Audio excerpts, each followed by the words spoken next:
구독과 좋아요는 큰 힘이 됩니다. 사람이 어떤 방면에서 성공하려면 여러 가지 조건이 있겠지만 성공에 필요한 조건 가운데 하나가 바로 열정적으로 일을 해나가는 것입니다.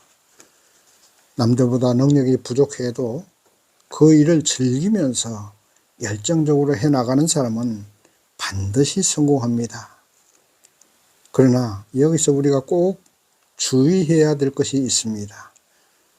목표를 가지고 열심히 일하는 것도 중요하지만 목표의 방향 자체가 잘못되었다든가 아니면 열정적으로 일을 하는데 그 방법 자체가 잘못되었다면 그 일을 성공할 수도 없고, 성공한다고 해도 그 성공은 모래 위에 지은 성과 같습니다.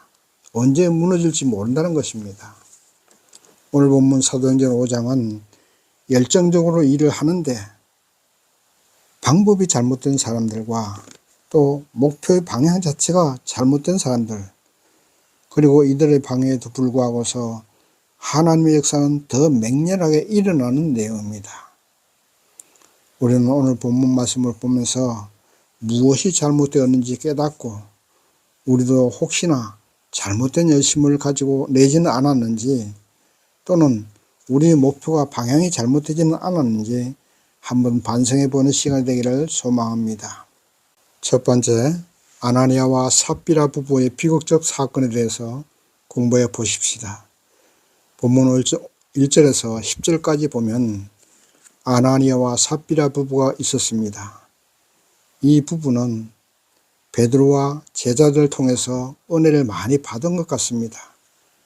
그래서 이들 부부가 자신들의 땅을 팔아서 교회에 헌금을 하기로 의견을 모았습니다. 그런데 땅을 팔고 보니까 큰 돈이었습니다. 이렇게 큰 돈을 보자 그만 욕심이 생기고 말았습니다. 부부는 우리도 먹고 살아야 되고 나중에 돈을 급하게 쓸 일도 있을 수 있으니까 땅값의 절반만 남겨두고 절반만 교회에 헌금합시다. 이렇게 결심하고 절반만 교회에 헌금한 것 같습니다. 사실 땅값이 얼마인지는 모르겠으나 그 절반만 해도 상당한 금액이었을 것입니다. 교회에서는 그 절반의 헌금을 한다 해도 재정에 큰 도움이 되었을 것입니다. 그러나 오늘 본문 말씀 3절 보십시오. 베드로가 가로되 아나니아야, 어찌하여 사단이 네 마음에 가득하여 네가 성령을 속이고 땅값 얼마를 감췄느냐. 이것은 성령을 속인 것이고 하나님께 거짓말한 것이다. 이렇게 책망합니다. 그 3절 말씀 가운데 성령을 속이고 이 말씀에 밑줄 쫙 그으시기 바랍니다. 아나니아의 믿음도 좋고 땅을 팔아서 교회에 헌금하는 것은 참으로 보통 사람이 하는 일이 아닙니다. 쉬운 일이 절대 아닙니다. 그러나 그렇다 해도 성령을 속이는 그 방법이 잘못된 것입니다. 절반만 헌금하는 이 방법이 잘못됐던 것입니다. 베드로의 책망을 듣고 아나니아는 그만 그 자리에서 엎드려서 죽고 말았습니다. 그리고 그 후 3시간이 지난 후에 삽비라가 교회에 들어왔습니다. 베드로는 삽비라에게 다시 묻습니다. 8절 말씀 보면 땅 판값이 이것뿐이냐 하고 물어봅니다. 이렇게 물어본 이유는 회개할 기회를 주기 위해서 아마 이렇게 물어보았을 것입니다. 그러나 베드로의 질문에 회개하고 사실대로 말을 했다면 삽비라는 죽지 않았을 것입니다. 그러나 삽비라도 역시 부부가 말을 맞추고 입을 맞춘 것처럼 거짓말을 하고 그만 죽고 말았습니다. 참으로 슬픈 일이고 비극적인 일입니다. 차라리 땅을 팔지 말았다면 좋지 않았을까 하는 생각도 듭니다. 괜히 땅 팔아서 하나님께 드리기로 한 것까지는 좋았는데 칭찬받을 만한 일입니다. 아무나 하지 못하는 일입니다. 그러나 문제는 성령을 속이고 하나님께 거짓말한 것, 이것이 문제였던 것입니다. 땅을 팔아서 하나님께 헌금해야겠다는 이 열심히 있는 믿음은 참으로 훌륭하고 칭찬받을 만한 일입니다. 그러나 땅을 팔고 보니 그만 욕심이 생겨서 절반을 숨기고 성령을 속이는 잘못된 방법으로 그만 부부가 죽고 말았던 것입니다. 하나님은 결과를 보시지 않습니다. 그 과정을 보십니다. 다시 한번 말씀드립니다. 하나님은 결과를 보지 않습니다. 그 과정을 보십니다. 아무리 헌금을 많이 했어도 그 헌금을 하는 과정을 보시고, 아무리 세상에서 인정받고 존경받을 만한 성공적인 인물이라 해도 그것은 세상 사람들이 보는 기준이고, 하나님은 그렇게 성공한 과정이 정당했느냐 아니냐, 이거를 보십니다. 성공하는 과정에서 하나님을 속이지는 않았는지, 성령님을 속이지는 않았는지, 남의 눈에 눈물 나게 하거나 정당하지 못한 방법을 사용하지는 않았는지, 그것을 보시는 하나님이십니다. 마지막 심판 때 천국이냐 지옥이냐를 심판하실 때도 우리가 살아온 과정을 보는 것이지, 이 땅에서 얼마나 헌금을 많이 했는지, 또 얼마나 출세를 했었는지, 얼마나 큰 사업을 했는지, 또 교회를 얼마나 크게 부흥시켜서 목회를 했는지, 이런 것을 보시는 하나님이 아닙니다. 우리가 하루하루 살아온 이 땅에서의 삶의 과정이 정말로 하나님 말씀대로 살았는지, 그것을 보시고 심판하시는 겁니다. 그러므로 우리는 물질 만능주의로 생각하고 이 삶을 살아간다든지, 꽁 잡는 게 매라고 생각한다든지, 어떤 방법을 동원하든지 성공만 하면 된다는 이런 어리석은 생각은 버리셔야 됩니다. 이 땅에서 살아가는 것은 다 먹고 살 수 있습니다. 하루하루 정직하고 성실하게 하나님을 사랑하고 이웃을 사랑하고, 그리고 나 자신을 사랑하면서 하나님 앞에 한 점 부끄러움 없는 그런 삶을 살아가는 것, 이것이 가장 중요하다는 사실을 마음속에 꼭꼭 새겨 넣어야 합니다. 돌판에 십계명을 새겨 넣은 것처럼 여러분의 마음밭에 성령을 속이지 말자, 하나님은 과정을 보신다, 이것을 꼭 새겨 넣으시기 바랍니다. 다시 한번 말씀드립니다. 하나님이 우리의 삶을 보고 계십니다. 우리의 마음도 보고 계십니다. 부끄러운 삶을 살지 마십시다. 성공하지 못하는 일이 생기고 남들에게 인정받지 못한다 해도 성령을 속이고 하나님을 속이지 마십시다. 저는 본문의 아나니아와 삽비라 부부를 보면서 또 하나의 아담과 하와를 생각하게 됩니다. 선악과를 보고서 선악과를 먹고 하나님께 거짓말하거나 핑계를 대했던 이 아담과 하와처럼 땅을 판 돈이 너무 아까워서 절반을 숨겼던 아나니아와 삽비라 부부, 결국은 똑같이 하나님께 심판받고 말았습니다. 우리말에 잘 나가다가 삼천포로 빠진다는 말이 있습니다. 시작이 좋았으면 끝까지 좋아야 합니다. 하나님께 헌금하기로 또 충성하는 마음으로 땅을 팔았으면 끝까지 기쁜 마음으로 하나님께 드렸어야지요. 저나 여러분이나 하나님 앞에 가는 그날까지 처음 믿음 가지고 가십시다. 처음 사랑 가지고 가십시다. 물질 보고 욕심이 생기고 권력 보고 욕심이 생기고 선악과 보고 욕심이 생긴다면 우리는 또 하나의 아나니아와 삽비라 같은 사람이 됩니다. 또 하나의 아담과 하와 같은 사람이 됩니다. 하루의 삶을 우리는 하나님 앞에 부끄러움 없는 삶을 사십시다. 결과를 보시는 하나님이 아니고 과정을 보시는 하나님이십니다. 두 번째, 제사장과 사두개인들에 대해서 공부해 보십시다. 오늘 본문 말씀 17절에서 18절까지 말씀을 보시겠습니다.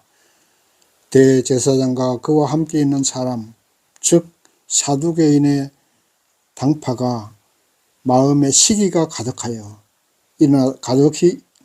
일어나서 사도들을 잡아 옥에 가두었더니 이렇게 기록되어 있습니다. 대제사장이나 사두개인이나 유대교의 열심인 것은 동일합니다. 그러나 조금 다른 면도 있었는데, 대제사장은 성전에서 백성들의 죄를 용서받기 위해서 하나님께 예물을 가져오면 하나님께 예물을 드리고 제사를 드려줌으로써 그들의 생계를 유지했고, 또 사두개인들은 로마의 권력에 아부해서 로마 정부로부터 어떤 지위나 권세를 얻은 사람들이었습니다. 그래서 당시로서는 대제사장이나 아니면 사두개인 모두가 사회 지배계층으로 권력과 지위를 가지고 있던 사람들이었습니다. 그러나 사도들이 복음을 전하고 예수 믿는 사람들이 많아지면 성전제사가 필요 없어지니까 제사장들의 삶이 위협받게 되고, 또 사도들을 따르는 성도들이 많아지면 로마의 권력에 편성해서 권력과 지위를 얻은 이 사두개인들의 삶도 역시 위협받게 되니까 사두개인이나 대제사장이나 사도들을 시기하고 복음 전파하는 것을 못마땅하게 생각하는 것은 동일합니다. 그래서 이들은 마음에 시기가 가득하여 사도들을 잡아서 옥에 가두었던 겁니다. 그들도 역시 나름대로 열심을 내고 있었던 것은 사실입니다. 유대교의 열심을 냈죠. 사도들이 복음을 전하거나 말거나 그냥 내버려 두면 될 것을 유대교의 열심을 내다 보니까 시기심도 생기고 질투심도 생기게 돼서 사도들을 옥에 가두었던 것입니다.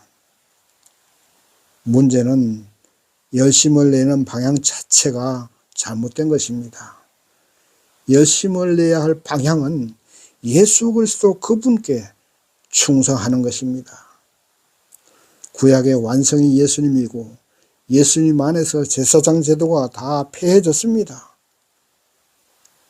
예수께서 직접 제물이 되셔서 이 땅에 인간들의 죄를 다 용서받게 하셨습니다. 그런데도 대제사장과 사두개인들은 끝까지 예수를 부인하고 고집을 부리고 시기심에 사로잡혀서 사도들을 옥에 가두었던 것입니다. 그러나 사도들을 옥에 가두는 것은 사도들을 가두는 것이 아니라 자신들을 옥에 가두는 행위라는 사실을 알았어야 했는데, 그들은 시기심에 눈이 멀어서 스스로를 옥에 가두는 멸망으로 가는 길로 가고 말았습니다. 마치 예수님을 십자가에 못 박으라고 소리치던 그 유대인들처럼 사두개인과 제사장들, 그들은 사도들을 옥에 가두고 스스로 멸망으로 가고 말았던 것입니다. 일이 이렇게 되자 본문 34절 말씀에 보시는 대로 바리새인 가운데 가말리엘 교법사가 나섭니다. 본문 35절 이하 보면, 너희 이스라엘 사람들아, 너희가 이 사람들에 대하여 어떻게 하려는 것을 조심하라. 이전에 드다가 일어나 스스로 자랑하며 400명이나 따르더니 그가 죽임을 당하며 다 흩어져 없어졌고, 갈릴리 유다가 백성을 꾀어 좇게 하다가 그도 망한즉 쫓던 사람이 다 흩어졌느니라. 그러니 이 사람들을 상관 말고 버려두라. 이 사상과 소행이 사람에게서 났으면 무너질 것이요 하나님께로 났으면 저희를 무너뜨릴 수 없겠고 도리어 하나님을 대적하는 자가 될까 하노라 하고 충고합니다. 본문에 나오는 이 가말리엘 교법사는 그 당시 사회에서 상당히 영향력이 있는 참으로 바리새인으로 사도 바울의 스승입니다. 그리고 예수님보다 조금 먼저 살았던 힐렐이라는 랍비의 전통을 이어받은 아주 저명한 랍비였습니다. 요즘이나 초대교회 시절이나 자칭 메시아들이 많았던 것 같습니다. 본문에 나오는 드다나 유다도 그 자칭 메시아라는 사람들 가운데 한 명이었던 것 같습니다. 가말리엘 교법사는 드다와 유다의 예를 들면서 사도들을 핍박하지 말고 내버려 두라고 충고합니다. 그러나 그 같은 충고를 받았음에도 사두개인과 제사장들은 그들의 잘못된 열심을 멈추지 않았습니다. 여기에 문제가 있는 것입니다. 잘못된 길로 들어서거나 잘못된 열심을 내고 있다는 사실을 알았으면 하루빨리 그 잘못된 길을 벗어나야 합니다. 잘못된 열심을 올바른 열심으로 바꿔야 됩니다. 그런데 사람들은 자신이 잘못된 것을 알면서도 자기의 과오나 실수를 인정하지 않으려 합니다. 자기 합리화를 한다든지 핑계를 대면서 계속적으로 그 잘못된 길로 가려는 그러한 경향이 있습니다. 이런 사람들은 용기가 없는 사람들입니다. 자신의 실수나 잘못된 방향을 인정하지 못하는 것입니다. 용기가 없기 때문입니다. 잘못된 방향에서 벗어날 수 있는 길은 자신의 잘못을 인정해야 됩니다. 이런 용기가 있는 사람이 될 때에 하나님은 그들을 용서하시고 하나님의 도구로 사용하시기도 합니다. 그러나 이 핑계 저 핑계 대면서 자기 합리화를 하는 사람은 사람들의 이해를 받을 수는 있을지 모르나 계속 그 잘못된 방향으로 가기 때문에 헛된 일을 하게 되고 결국은 죽음으로 가는 길을 걸어가게 됩니다. 본문의 제사장이나 사두개인들, 이 사람들은 가말리엘 교법사의 충고를 받았음에도 앞으로도 계속 사도들을 시기하고 핍박하는 이 잘못된 방향으로 열심을 내고 있는 것입니다. 이 말씀을 보면서 우리 스스로를 반성해 보아야 됩니다. 내가 가는 길이 올바른 길인가? 국가의 미래와 우리 후손들에게 부끄러운 길이 아닌가? 역사에 오점을 남기는 것은 아닌가? 또 하나님께 책망받을 일은 아닌가? 우리의 행동을 한번 반성해 보아야 됩니다. 이단 종파들이나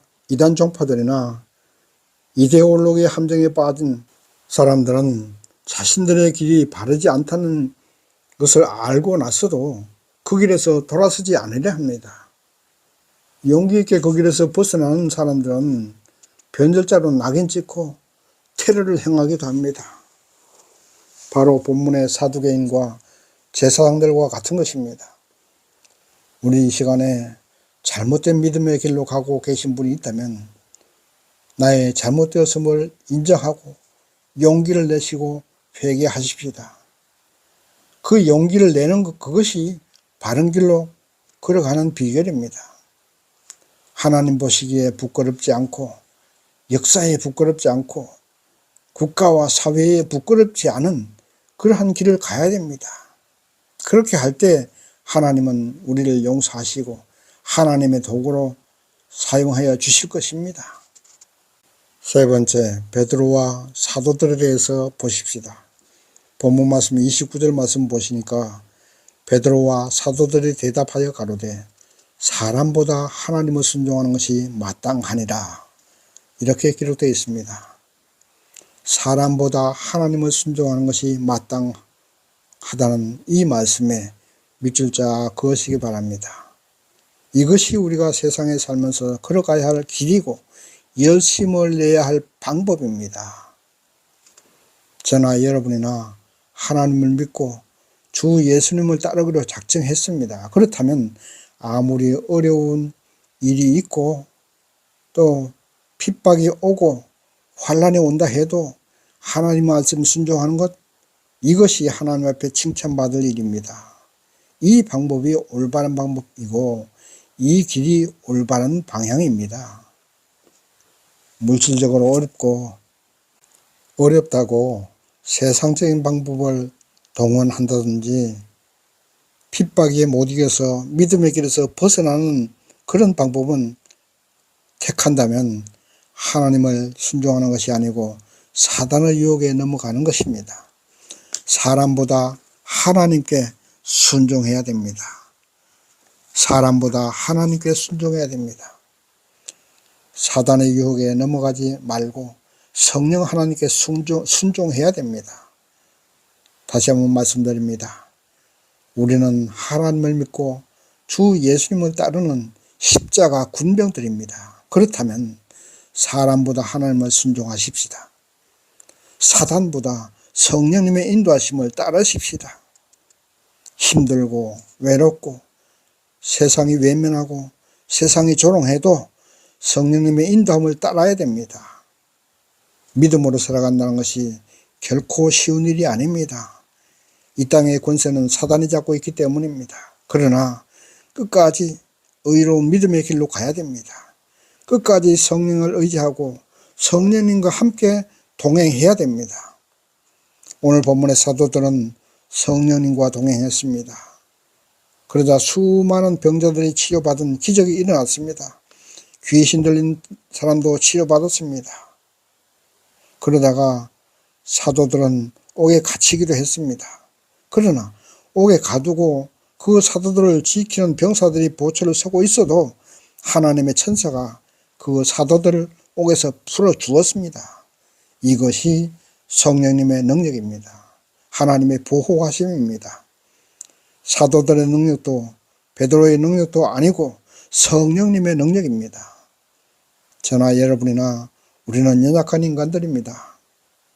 이렇게 연약한 인간들이지만 하나님께 쓰임받는 성령님의 도구가 되면 이런 능력이 나타나는 것입니다. 병자를 치유하는 능력, 귀신을 쫓는 능력이 우리를 통해서 성령의 능력이 나타나는 것입니다. 믿으시기 바랍니다. 그리고 옥문이 열려지고 모든 속방에서 풀려난 사도들처럼 하나님만을 순종하겠다고 고백하는 믿음의 성도에게는 세상의 모든 사슬이 풀려난다는 사실을 믿으시기 바랍니다. 공부 많이 못하고 돈도 없고 말도 잘 못하도 하나님의 일은 할 수 있습니다. 전도도 할 수 있습니다. 교회 봉사도 할 수 있습니다. 성령님이 도우시기 때문입니다. 나는 못합니다. 이런 말을 하는 것은 스스로를 옥에 가두는 행위입니다. 성령님이 우리와 함께 하시고 하나님의 말씀으로 무장하는 우리인데 무엇이 우리를 막겠습니까? 말씀으로 무장하고 성령님이 나와 함께 하시면 모든 사실이 풀려진다는 사실을 믿으시기 바랍니다. 내가 하는 것이 아닙니다. 나의 능력으로 하는 것이 아닙니다. 성령님의 도우심으로 하는 겁니다. 성령님의 능력으로 하는 것입니다. 그러므로 성령님을 의지하고 하나님의 말씀을 주야로 읽고 묵상하십시다. 하나님의 말씀을 주야로 읽고 묵상하십시다. 그렇게만 하시면 사도들처럼 베드로처럼 병자도 치유할 수 있습니다. 귀신도 쫓아낼 수 있습니다. 어떤 어려움이 와도 또 핍박이 와도 오히려 그 어려움을 기쁜 마음으로 받아들일 수 있습니다. 핍박이나 환난도 오히려 주를 위한 고난으로 생각하면서 더욱더 열심으로 하나님의 일을 해나갈 수 있습니다. 그것이 바로 모든 사슬에서 풀려난 성도의 모습이고 옥문에서 풀려난 사도들과 같은 베드로의 모습입니다.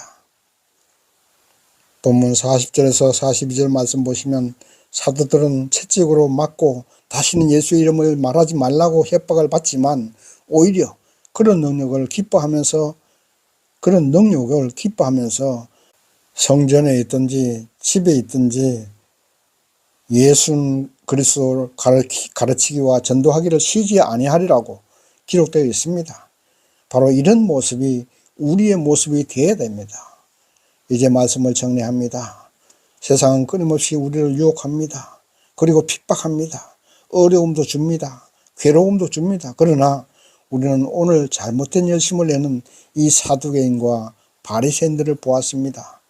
욕심 때문에 좋은 뜻을 가지고 땅을 팔아서 교회에 헌금까지 했지만 그만 절반을 속이고 숨겨두었다가 심판당한 아나니아와 삽비라 부부도 보았습니다. 열심을 내되 올바른 방향으로 열심을 내야 됩니다. 사두개인과 바리새인들처럼 잘못된 방향으로 가고 있다면 하루빨리 반성하고 회개하고 사람보다 하나님을 순종하십시다. 세상을 의지하거나 권력을 의지하거나 돈을 의지하지 말고 성령님을 의지하십시다. 땅에서 무엇을 먹을까 무엇을 마실까 염려하지 말고 성령님을 의지하십시다. 하나님은 과정을 보십니다. 얼마나 출세했느냐 돈 많이 벌었느냐 큰 목회를 했느냐 이것을 보시는 것이 아닙니다. 하루하루의 삶이 과연 말씀대로 살았느냐 정당한 방향으로 살았느냐 정말로 올바른 방향으로 살아왔는지 그것을 보신 하나님이십니다. 이 말씀을 잘 우리 마음속에 돌판에 10계명을 새긴 것처럼 우리 마음속에 잘 새겨서 아나니아와 삽비라처럼 비극적인 일이 없고 오히려 하나님께 잘했다 칭찬받고 천국 문에서 하나님 우리 주 예수님과 함께 천국 문으로 들어갈 수 있는 저와 여러분 되시기를 주님의 이름으로 축원합니다. 감사합니다.